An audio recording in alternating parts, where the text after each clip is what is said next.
Hello there, fellow nerds that might be watching this. This is Infinity Nerd, and I'm gonna be ranking the Spider-Man movies today. So let's go. The Spider-Man movies are some of my favorite in Marvel, in my opinion. But yeah, so let's go. I got like, the Spider-Man No Way Home Lego. It's like on top of my book, so I just realized that it was in the camera. But yeah, that set is awesome. Inspired from No Way Home and the final battle scene. But okay, let's go. Least favorite Spider-Man movie, like last place, is The Amazing Spider-Man 2. I don't think it's a good movie. I really don't. I think like the whole thing where Peter Parker is basically chosen to be Spider-Man by his like father. It only works like, well, not really chosen, but the abilities only work on his DNA. It's like kind of weird. It doesn't really like make much sense, like why they would do that when Peter Parker's supposed to be like a relatable superhero, and it's supposed to be like anyone could get bitten, anyone could like wear the mask. I know that's obviously not what anyone could wear the mask specifically means. That's usually supposed to be anyone, any identity, any race could envision themselves as Spider-Man. I know that's what it means, but when it comes to this movie, it's like Spider-Man's supposed to be a relatable hero, and anyone's supposed to get bitten. Anyone could get bitten by the spider. It wasn't supposed to be that Peter Parker's the only special one, but I think they did handle some things well in that movie. Like, specifically, Gwen and Peter Parker's relationship. But that's pretty it when it comes to good. Like, Electro, I think he was a rush villain. I think his death wasn't that impactful as a villain. It wasn't really a good villain death. And I didn't feel anything, like, it wasn't that emotional. He kind of just disappeared at that in the end of that battle. The tension part, the only like really good part of the movie, the best part was the final battle with Gwen's death and Harry. That one was like high emotion, high levels. But as far as Spider-Man movies go, it's not a good movie. But next, I'd put Spider-Man 1. Okay, so now we're getting into the good movies. This movie is a solid, great origin. The Green Goblin, Peter Parker, like the first time, like he's like learning like great power comes great responsibility from Uncle Ben.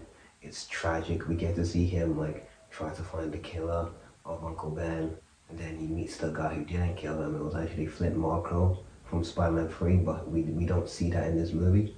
And yeah, he ends up killing that guy, and he wanted revenge, and he didn't really feel fulfilled for it. But he became Spider-Man, and he helps Mary Jane as she breaks up with Flash and tries to sort out something with Harry, and then she figures out she likes Spider-Man, and she probably knows that Peter Spider-Man has like a hunch, and they have the upside down kiss. And then yeah, but we won't think about that right now. And then she confesses her feelings at the end to Peter Parker, and Peter Parker's like, "Oh, this is my gift, my curse. Like I can't let you be in danger." But yeah, it's a pretty good movie with Green Goblin. It's pretty solid origin story. But next, Spider-Man 3. This is one of my childhood favorites. Like, I really like this movie. But Spider-Man, he gets the symbiote. He gets the symbiote, and he turns into Bully Maguire. He does all them dance moves, and hilarious. It's so hilarious. But I really like that. I really like Spider-Man 3. It's really epic. And yeah, pretty much, we get to see Sandman's story, and how he killed Flint Marko. No, not killed Flint Marko, killed Uncle Ben. He is Flint Marko who killed Uncle Ben, and Spider-Man's like out for blood, like out for vengeance on him. And it's kind of tragic, really. But he really just wants to see his daughter who's sick. And it's a tragic story. But Venom was in this movie. When I was really young, I didn't think much of it. I liked that iteration of Venom. I still think he's alright, but he's not that much of a villain. He's not fleshed out story-wise. And we get to see Peter sort of bounce back, and his life is great, I guess, after Spider-Man 2. And he's with MJ, the girl of his dreams, even though she traumatized the guy by leaving his wedding. And yeah, she has a whole bunch of issues, but I guess Peter's happy with it. Happy with someone, even though he's Spider-Man, I guess he's happy with someone ditching someone their wedding day, leaving them for Peter Parker. And he helps kiss her at the end of the movie. But yeah, even though we're talking about Spider-Man 3 right now, let's go back to Spider-Man 3. Yeah, he ends up back with MJ. He wants to marry her, and then Harry, they end up fighting, and then she's like, "Oh, I've fallen in love with someone else," because Harry like he sort of tells her to do that. He like blackmails. He sets Peter up, and he gets Peter to unleash his like rage with the symbiote. I do think it's a unique movie, and yeah, I do think it's unique. But I prefer like a bunch of the other Spider-Man movies, really. But yeah, I think it's underrated. But next, what will be next? I think it's The Amazing Spider-Man 1. This movie is really nostalgic to me. The first Marvel movies I watched were the Tobey Maguire Spider-Man films on DVD because I wasn't born when they came out, except I was born when Spider-Man 3 came out. But I wasn't born when the first two came out. I got all of them on DVDs. I was really young when Spider-Man 3 came out. So I didn't see it in the cinema, but I had all the DVDs like when mom gave it to me, and I really liked it.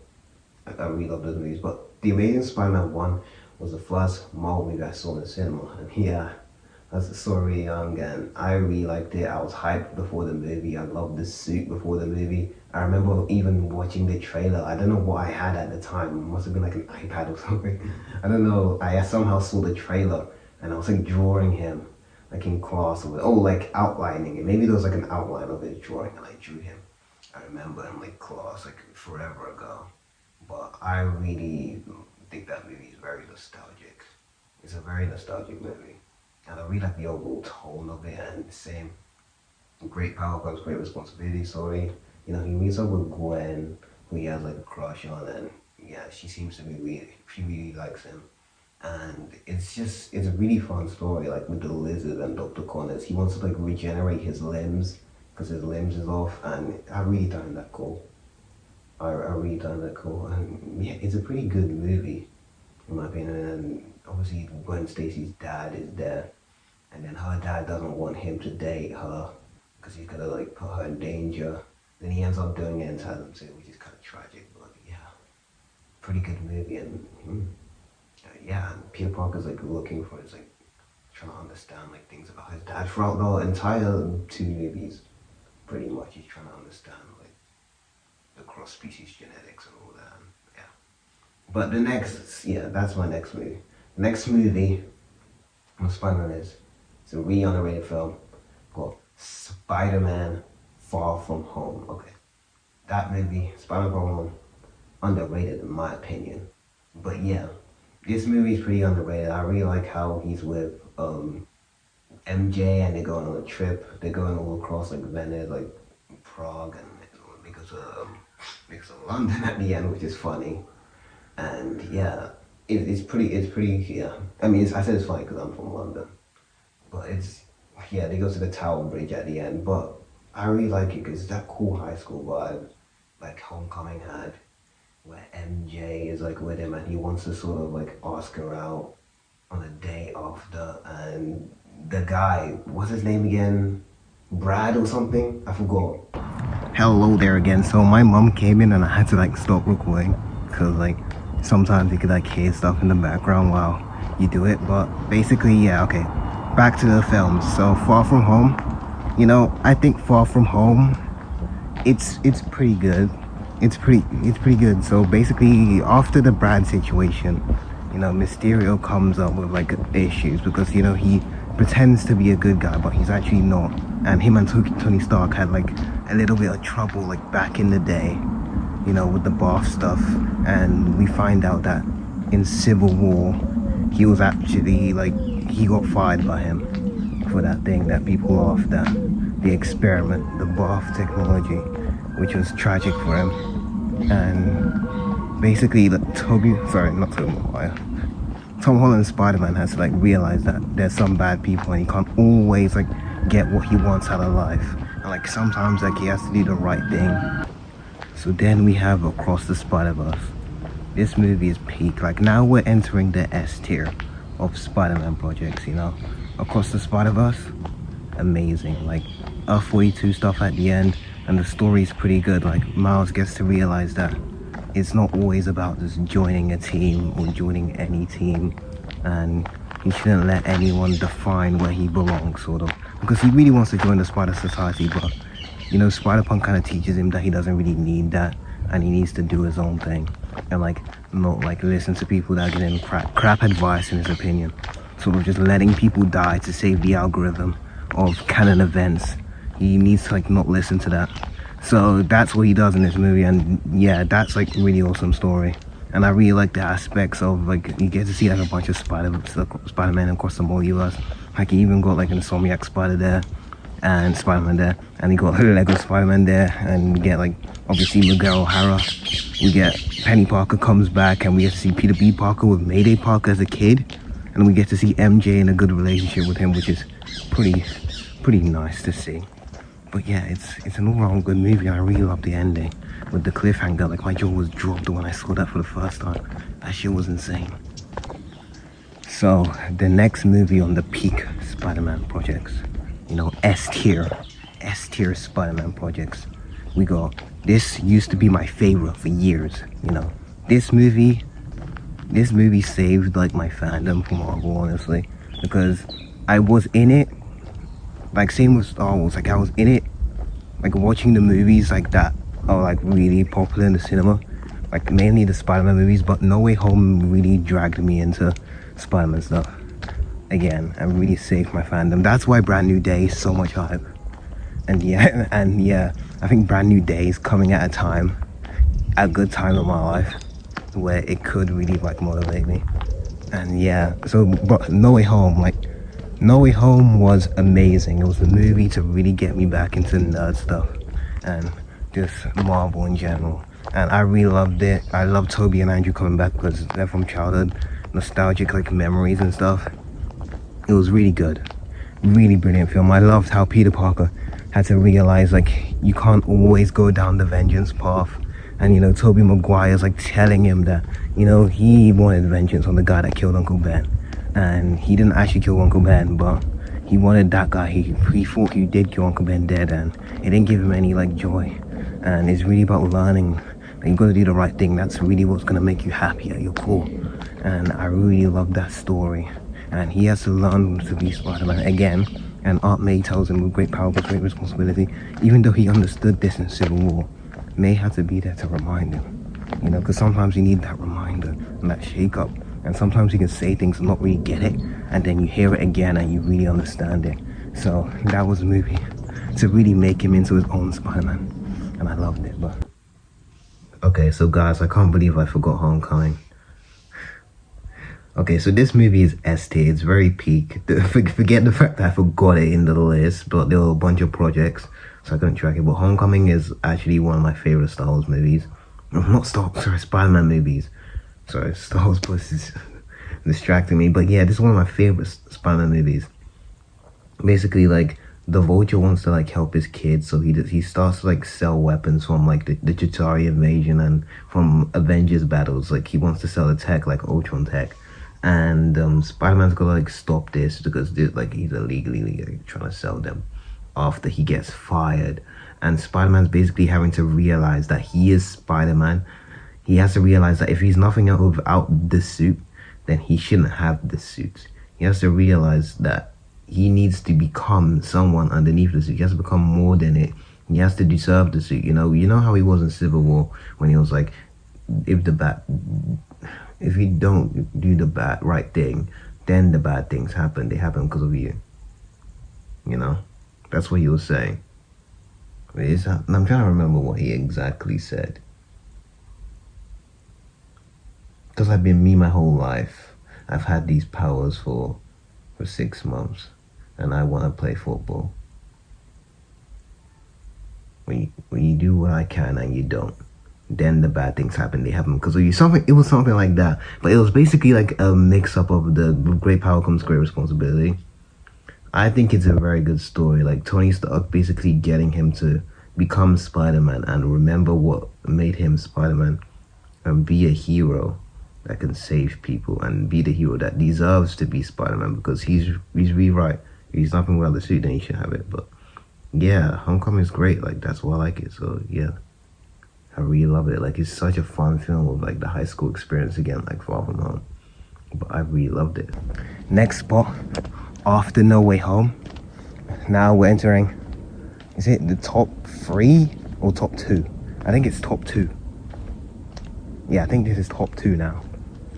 Okay, top 2. We got Spider-Man 2. Like, this movie, like, Peter Parker deals with so much shit in this movie. Like, he gets fired from his job. Like, basically, whenever Spider-Man wins, Peter Parker loses. So, like, he's, like, saving people, but he's out here getting fired from his job because he's late to, like, pizza because he has to save someone. So, because he's Spider-Man, he has to help people. It messes his life, Peter Parker's life up. And it's tragic. It is so freaking tragic. And Peter Parker deserves better. And it's so, like, relatable because he goes through lots of stresses in life. And it's sad that he wants to do things. He wants to have things in his life. But he can't really achieve it. Because he's Spider-Man. Because of these obstacles. So basically, he has a lot of relationship issues with MJ during the movie. And, you know, because he's Spider-Man, he can't be in a relationship with her. But she doesn't know that. He can't, like, reveal his identity. So he can't show up to her plays. And she wants this other guy that she's meeting now. And he's like, oh, like, he really wants to show up, but he can't because he's Spider-Man. And then, you know, he loses his powers because of all the stress of everything. You know, he really wants to win her over. And he feeds her poetry, like Dr. Octopus said. Like, feed her poetry, like, or Octavia says, feed her poetry. And it doesn't work. It's kind of sad. it's kind of sad, and even though he wants, so he keeps trying, and it just all gets messed up. So what happens is he tries to feed her poetry, and she's like, I don't know you, Peter. And it's just so ridiculous because he's probably at a point in his life where, like, his emotions are really getting to him. I would say he's depressed in that movie. And Harry, after that, he's like slaps him and he's like, oh, like, he gets angry at him, and it's just ridiculous. And then Jameson's son, it's announced that he's going to marry MJ, and he has to take a photo of that. Like, that is so tragic. That's the worst ever. So then we see him in the movie, like, he saves, like, the kid from the burning house, and that literally proves that in his core, like, he is a good person and this is what he thinks is right to do. You know, you see the disappointment on Peter's face when the guy gets, like, kicked after he's, like, walking and the girls, like, look at him or whatever because he looks, like, happy or whatever because he's, like, mentally free. But it gives him, like, a sick feeling in his stomach seeing all, like, the criminal shit happen behind his back, because he's Spider-Man. He, like Uncle Ben, knows what's right and wrong. You know, he has that moral compass. You know, he's not a villain. So basically, he comes back to being Spider-Man after the doctor says, like strong focus on what I want, and he's like, maybe you're not supposed to be Spider-Man climbing those walls, but he really is.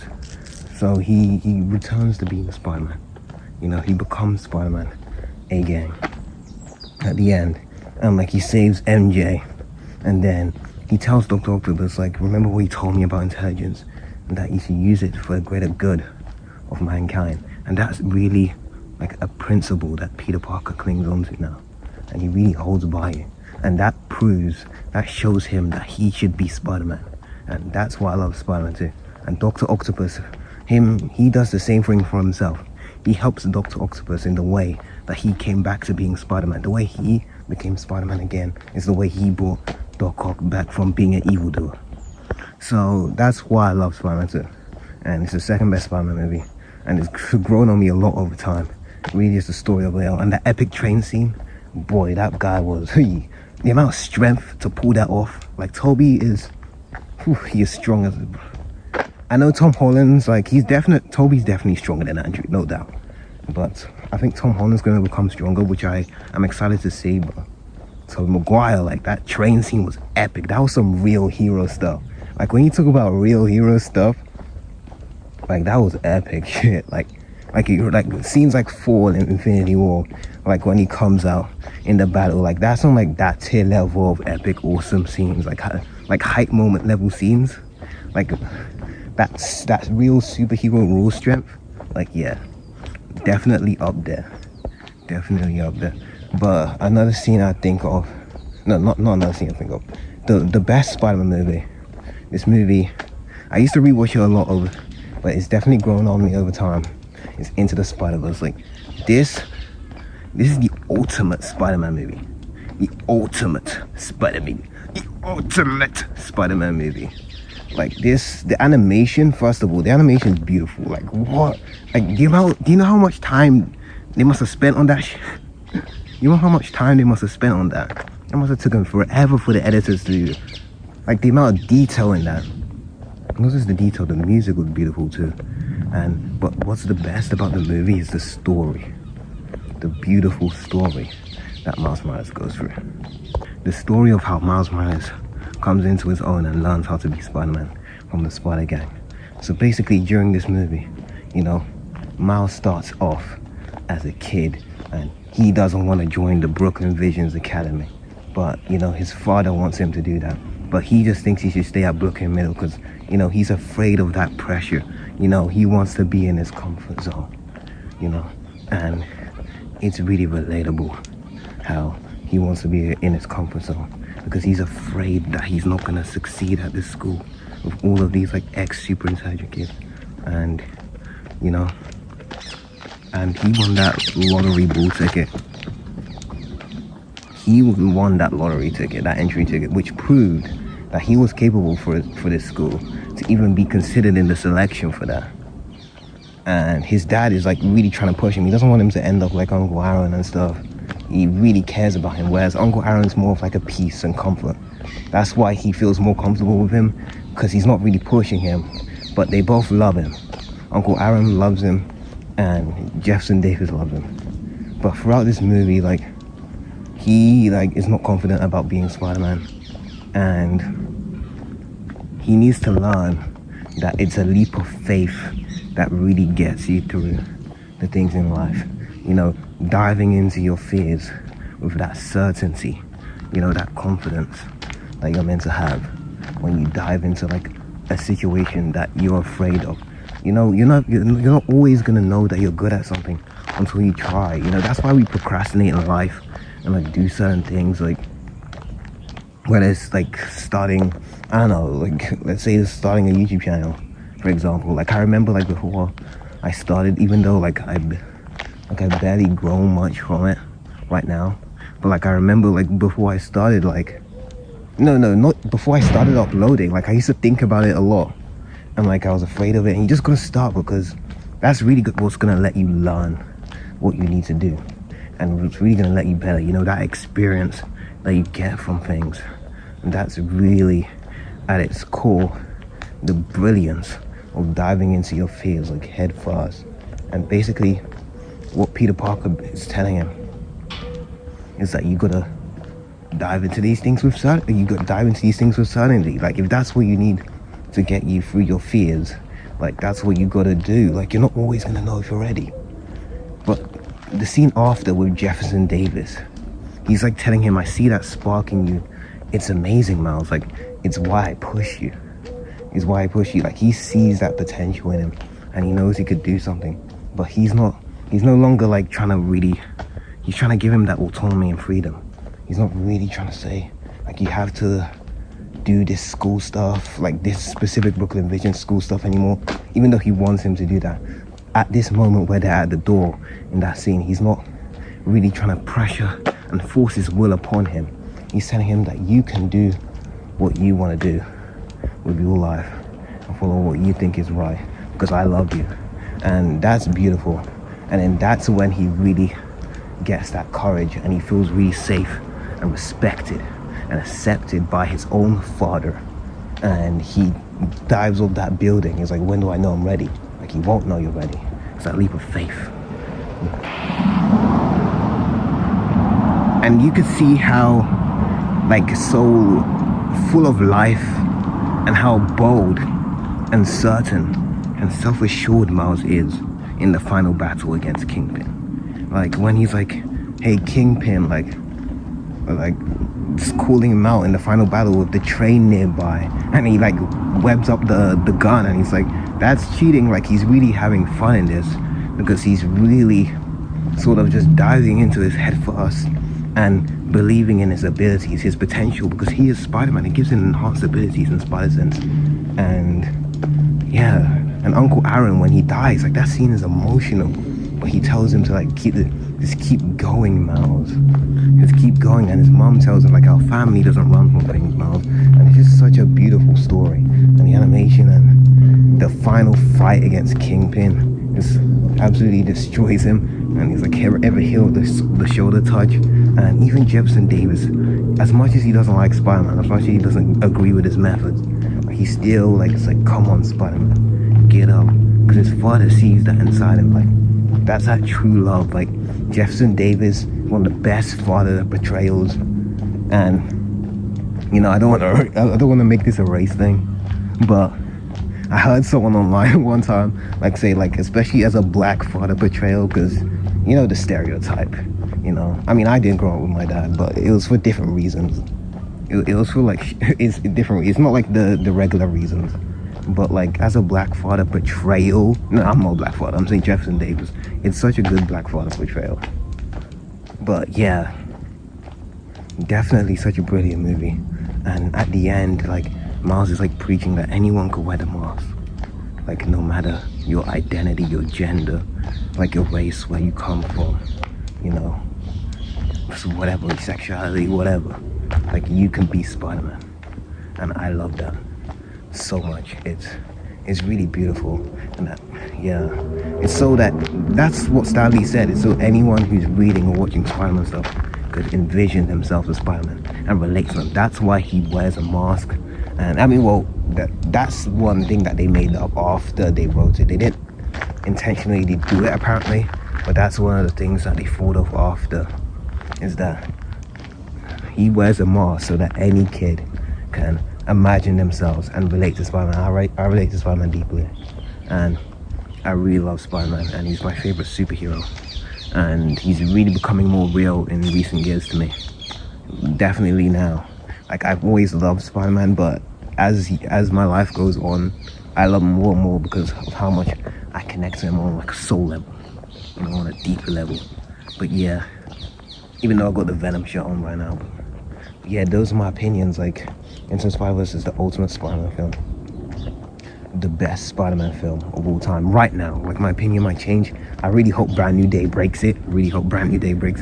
But yeah, you know, like, I used to say No Way Home was the best, but as you get older, you start to prefer stories. You go through life, you start to prefer story more, even though No Way Home has a great story.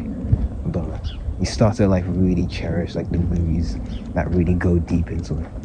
But yeah, Into the Spider-Verse, the Spider-Man project. So yeah, really loved it. But if you're watching this, thank you so much, like, for sticking around to hear my yap about Spider-Man. But thank you. But yeah, peace.